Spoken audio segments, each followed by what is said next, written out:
వరంగల్ దేశాయిపేట ప్రాంతంలోని CK arts and science కళాశాలలో నిర్వహించిన మాదక ద్రవ్యాల నియంత్రణ రోడ్డు భద్రత అవగాహన సదస్సు కార్యక్రమంలో ముఖ్య అతిథిగా వరంగల్ ఏసీపీ నందిరామ్ నాయక్ పాల్గొన్నారు.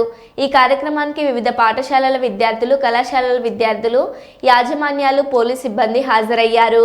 ఈ సదస్సులో వరంగల్ ఏసీపీ నందిరామ్ నాయక్ మాట్లాడుతూ, ప్రస్తుతం మన దేశంలో యువత మత్తుకు బానిసలై మాదక ద్రవ్యాల ఉబిలో చిక్కుకొని జీవితాలు నాశనం చేసుకుంటున్న వారి సంఖ్య రోజు రోజుకు పెరుగుతుందని అన్నారు. విద్యార్థి దశలోనే మాదక ద్రవ్యాలకు బానిసలై దేశంలో ఉన్నత స్థానాలకు వెళ్లాల్సిన విద్యార్థులు నేరస్తులుగా మారుతున్నారని ఈ సందర్భంగా తెలిపారు. డ్రగ్స్కు అలవాటు పడిన వ్యక్తి తన మానసిక స్థితిని కోల్పోయి విచక్షణ రహితంగా ప్రవర్తించే వ్యక్తిగా ఈ డ్రగ్స్ మహమ్మారి తయారు చేస్తుందని విద్యార్థులకు డ్రగ్స్పై అవగాహన కల్పించారు.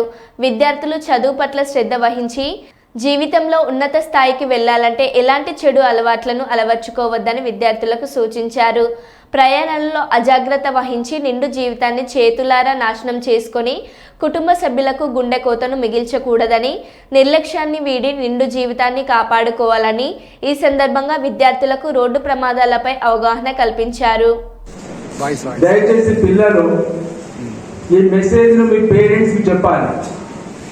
ఎందుకంటే డ్రగ్స్ నిజంగా డిగ్రీ పీజీ పిల్లలతో పాటు బయట వాళ్ళకు సంబంధించినటువంటి ఫ్రెండ్స్ వాళ్ళ సో డ్రగ్స్ ఎస్పెషల్లీ మన ఏరియాలో గంజాయి స్టూడెంట్స్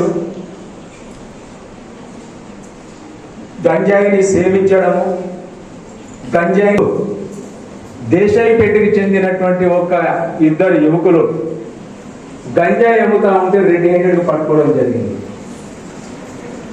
అట్లా ఒక దేశాయిపేటలోనే కాదు, మన ఎంటైర్ హన్మకొండ వరంగల్ సిటీలో దాదాపుగా 2024లో ఒక 100 కేసుల వరకు నమోదైంది.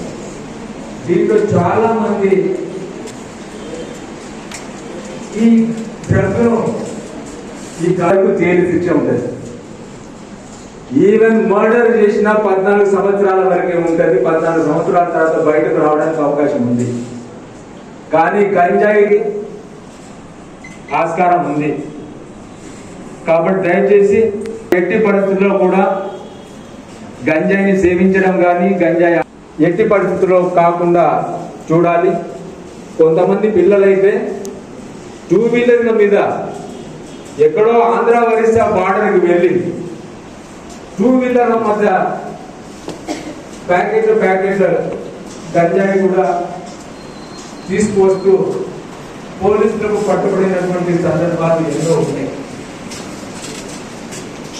ఈ మధ్య కొత్త చట్టం ప్రకారం ఈ గంజాయి ఏంటంటే స్ట్రైట్ గా దీని ప్రభావం ఉంది.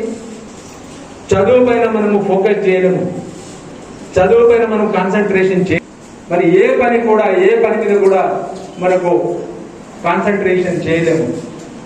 అంతేకాకుండా పూర్తిగా ఆరోగ్యము దెబ్బతినడము జరుగుతా ఉంది. సామాజికంగా ఒక్కసారి కనుక మీరు సోషల్ బైకాట్ అయిపోతాం. మనం సోషల్గా మన ఫ్రెండ్స్లలో కావచ్చు, మన స్కూల్లో కావచ్చు, మన కాలేజీలో కావచ్చు, ఫలానా దొరికిందట అని ఒక ముద్ర పడుతుంది. సో మనని